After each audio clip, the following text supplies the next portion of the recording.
Alerte Fièvre, c'est en fait un produit qui va servir, je dirais, dans la poche de tout le monde, on espère, puisque tout le monde peut avoir de la température, à réagir correctement devant la fièvre et ne pas appeler le médecin si c'est inutile, ne pas faire n'importe quoi en matière de conseils. Et puis rappeler que la fièvre, c'est un symptôme, c'est pas une maladie, on ne fait pas de la médecine. Par contre, on se base sur les recommandations médicales internationales qui sont reconnues, que tous les experts ont validées. Donc, quand on lance l'application, il y a un petit panneau qui explique à quoi sert l'application et comment elle fonctionne, comment on navigue à l'intérieur. Ensuite, on choisit un profil qui est déjà rentré, ou alors on peut créer un nouveau profil.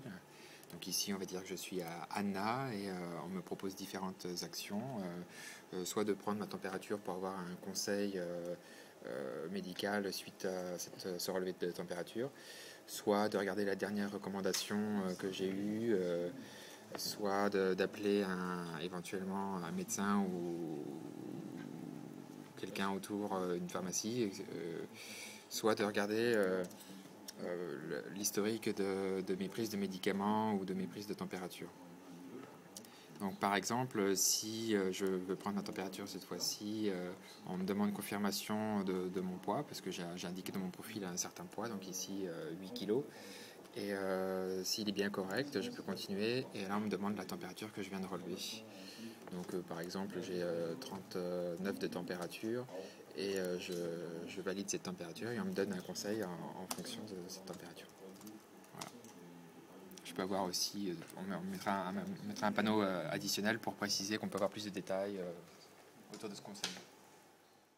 Alors, les principales difficultés durant ce week-end étaient surtout au niveau de structurer les données, de récupérer ensuite ces données pour les algorithmes complets, et du côté interface utilisateur, les composants qui manquaient pas mal sur certaines, pour permettre une sélection facile à l'utilisateur et surtout aux parents pour entrer les températures, entrer les informations de manière rapide.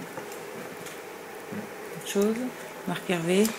Nous, on a buté sur des difficultés, je dirais, de communication, parce qu'on n'est pas du tout, enfin moi, en titre personnel, Laurent non plus, on n'est pas très très bon, je dirais, sur tout ce qui concerne les comptes Twitter, Facebook, la création des différentes choses, même remplir BeMyApp, pour nous, c'est déjà compliqué. Mais vous y êtes arrivé quand même. Ouais, avec un petit peu d'aide, hein, c'est vrai. Mais je pense que là-dessus, on a encore beaucoup à faire au niveau de la com. On a manqué aussi d'un web designer qui nous donne un petit peu de temps pour pouvoir présenter notre produit de manière un petit peu plus attractive. On a vraiment essayé de travailler pour que, et là je trouve que les deux développeurs ont vachement bien collaboré, pour réussir déjà à avoir quelque chose qui fonctionne, même si on a encore plein de détails à rajouter, puisqu'on va avoir tout un tas d'alertes qui vont permettre de rappeler, de reprendre la température au bon moment, de vérifier que le conseil qu'on a donné a été suivi, etc. Donc on a encore tout ce côté, je dirais, à compléter. Mais grosso modo, c'est un projet auquel on tient et on veut aller au bout, donc il faut encore qu'on avance et qu'on travaille. Ce week-end, moi j'ai pris un petit break, alors ça va un petit peu mieux, mais les deux développeurs, ils vont bosser comme des fous. Bon, on fera alerte sommeil la prochaine fois. Hein? Exactement. Ça marche.